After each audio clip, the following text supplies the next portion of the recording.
You must be the change you wish to see in the world. M. K. Gandhi. We want to change so much. We want to change borders, policies, the environment, the way business is conducted, and the way people behave. We talk about the need for change. We offer solutions on how to bring about change. Most often, in our quest for change, we place the onus to change on someone else. We forget that we actually have little control over the world. What we have control over is ourselves. Yet, we look outside and not within. Mahatma Gandhi's words are so true. As human beings, our greatness lies not so much in being able to remake the world, that is the myth of the atomic age, as in being able to remake ourselves. We want to change our children. After all, this book is about changing our children for the better. Our children want to change a lot of things too. Many of us, however, do not know what our children want to change. We do not have that conversation because we do not have the time, or we believe that our child is too young to discuss this with. If we have this discussion, we will be surprised at what they say. I sometimes ask children about what they want to alter. They always have lots to say. They don't want homework and exams. They don't want their classmates to tease them. They want the world to be a happier place, for their parents to not be parents all the time, for parents to spend more time with them. They want quality time and individual attention. They want their parents to be role models. Like us, our children want others to change. They want to see the change but are not willing to change themselves. Ask them if they will stop teasing others, and the answer will be, "But he started it, not me. You want me not to retaliate?" Among the different values that I have touched upon, the ability to recognize that change has to begin within oneself is the hardest to inculcate.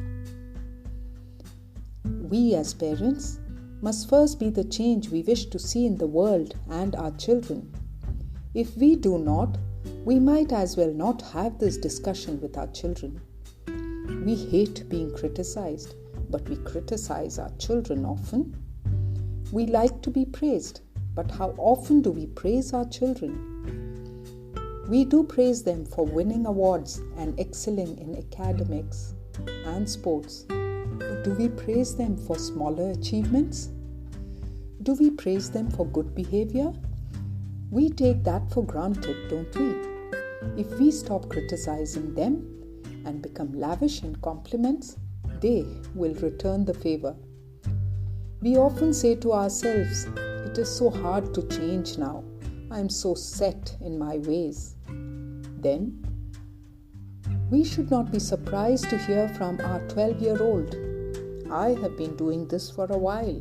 I cannot change now." Or, "I would like to change. Show me how by changing yourself first."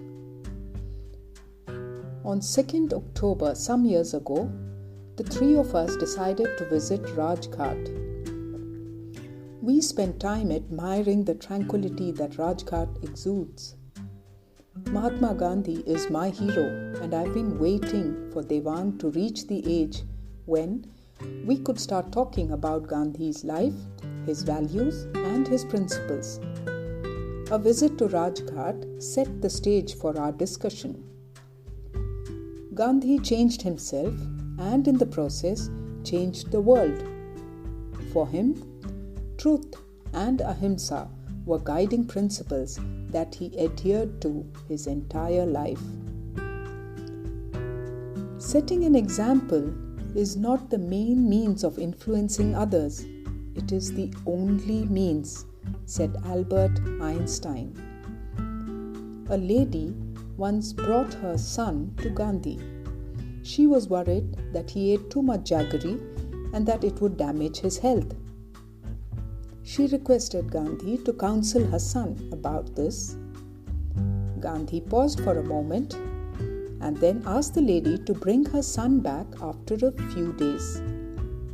When they returned, Gandhi told the boy that he shouldn't eat too much jaggery as it could be harmful. The lady was surprised. She asked Gandhi why he had not said this at the first meeting. Gandhi replied, "I needed a few days to give up eating jaggery so that I could counsel your son with conviction." When he started living in an ashram, he expected everyone in the ashram to adhere to the rules. These rules included compliance with moral values, cleaning of toilets, personal hygiene, non-violence, prayer, and truth. Devang, when someone digressed, how do you think Mahatma Gandhi reacted? What would most people have done? Punish and set an example so that others do not follow, came the reply. But then, Gandhi was different. He fasted on several occasions because someone in the ashram had lied or stolen or behaved in a manner unbecoming of the high moral standards of the ashram. He did not seek to reprimand or punish. Instead, he chose to appeal to the conscience of those who had sinned by causing himself pain. He also chose to live in poverty as he was leading people, many of whom lived in poverty. Once fond of dressing in the choicest English suits, he preferred to dress himself in a loincloth and shawl. He spun cloth himself and thus made thousands follow him. According to him, an ounce of practice is worth much more than tons of preaching. When Gandhi led the Indian freedom struggle using the principles of ahimsa and satyagraha, a policy of passive political resistance, he knew that there were many who believed that his principles would not help achieve freedom. He didn't expect his views to be accepted immediately. He stressed, "I will not wait till I have converted the whole society to my view, but will straightaway make a beginning with myself." With that belief, he won India its independence. Over the years, Devang and I have discussed examples from Mahatma Gandhi's life. Whenever I saw an example of tolerance, non-violence, or leading by example, I shared it with Devang. We have watched the movie Gandhi on more than one occasion. I often recommend that parents watch this movie with their children. Children often tend to complain that they do not have enough resources to complete the job at hand. Over the years, I have realized that rather than simply explaining or advising them, I get through better if I can give them an example. The one I love to quote is that of Dasharath Manjhi, who worked as a laborer in a small village in the state of Bihar. His village was next to a mountain, and to reach the closest town, one either had to cross the mountain through a narrow and dangerous pass or travel around the peak. One day, Manjhi's wife was seriously injured trying to cross the mountain. The nearest doctor was 70 kilometers away. Manjhi decided that something needed to be done to shorten the distance between his village and the town. Appeals had been made earlier to the authorities but had not resulted in any action. He was not sure if the villagers were determined enough to find a solution. Manjhi, however, decided that he would be the change he wished to see. Armed with a hammer, chisel, and shovel, he started carving a road through the mountain. He worked alone, night and day. So intense was his determination that he gave up working in the fields to devote all his time to his ambitious project. Manjhi's family had to undergo many hardships as he stopped earning. Many days he went without food. While he was carving out the road, his wife fell gravely ill. Failing to reach a hospital in time, she passed away. Her loss strengthened Manjhi's resolve. Many villagers thought that Manjhi had lost his mental balance as the task seemed impossible for one man with access to only basic tools. Undeterred, Manjhi soldiered on. In 1982, after 22 years of back-breaking hard work and persistence, his road was ready. He created a 360 feet long and 30 feet wide road cutting through the mountain.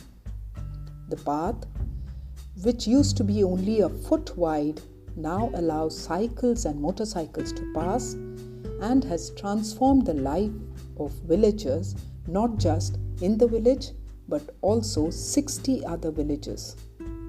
His effort cut down the distance from his village to the town from 70 kilometers to 15 kilometers. Dasharath Manjhi achieved what was regarded as near impossible with no resources at his disposal other than the will to be the change. I hear about a resource crunch often at work, at social events, and surprisingly in the clinic. Parents often talk about how children do not get enough individual attention from their teachers because the size of the class is large. There is less support for projects because of limited resources, they say. This has an adverse effect on performance, they add. When children hear their parents highlight the excuses, they learn to use excuses themselves. I gently mention to parents that while the teachers have so many children to take care of, parents have 1 or 2 or 3 children to look after. So why can't more individual attention be given at home? Of the families I see, 95% have less than 3 children and 25% have just 1 child. It is just so convenient to blame others. It is so hard to recognize what we can do. Subhashini Mistry was one of 14 children. 7 of her siblings died in childhood. She was married at the age of 12. Her 4 children barely survived on her husband's meager salary. At the age of 23, her husband died for want of proper medical care. Subhashini was distraught. In her sorrow, she took a vow. She would build a hospital for the poor so that others in her circumstances would not have to experience what she did. The responsibility of raising her 4 children fell on Subhashini. As she was illiterate, the only job available to her was housework. While she toiled to feed her children, she could not earn enough. She had to keep 2 of her children in an orphanage. Through all her hardship, she kept thinking about the vow she had taken. After her daughters got married and her elder son started working as a laborer, she realized that to fulfill her dream to build a hospital for the poor, one of her children had to become a doctor. Her youngest child, Ajoy, who had grown up in an orphanage, was a good student. Subhashini encouraged him to study hard and pursue medicine. Ajoy successfully passed the All India Medical Entrance Test and secured admission in Calcutta Medical College. A scholarship allowed him to complete his course. In the meantime, through her savings of 20 years amounting to rupees 10,000, Subhashini managed to buy a plot of land in her husband's village. 22 years after her husband's death, Subhashini started the Humanity Hospital in a thatched shed. Appeals were made to local doctors to provide free services. Villagers went door to door collecting surplus medicines. The first doctor signed on and 252 patients were seen on the first day. Ajoy sought support from the local Member of Parliament to build a concrete roof for the hospital. The MP came forward to help. Through donations, the Humanity Hospital expanded. It now has 2 operation theatres and 30 beds spread across 15,000 square feet. 22 doctors visit the hospital. This hospital for the poor refuses treatment to none. We need to share the stories of Dasharath Manjhi and Subhashini Mistry with our children. These are 2 examples of how common men and women have shown what the spirit of being the change can achieve. There are several other examples that could inspire our children. Before we ask anyone to change, we need to look inwards. Next time, we want our children to be more courteous or gentle or kind. We need to see if we ourselves are well-mannered. Before we reprimand them for being late, we need to think how often we have kept them waiting. We need to make a list of things we should change about ourselves before asking our children to change. We could ask our children to point out the things they would like us to change. We need to be prepared to see a rather long list and unexpected things. When I did this exercise with Devang, spending quality time and being calmer topped the list. I made an effort to block Sunday afternoons for quality time and made a conscious effort to be calmer. As Devang saw items on the list being ticked, he came up to me one day and said, "Dad, will you help me make a list of things I need to change?" The world is changed by your example, not by your opinion. Paulo Coelho.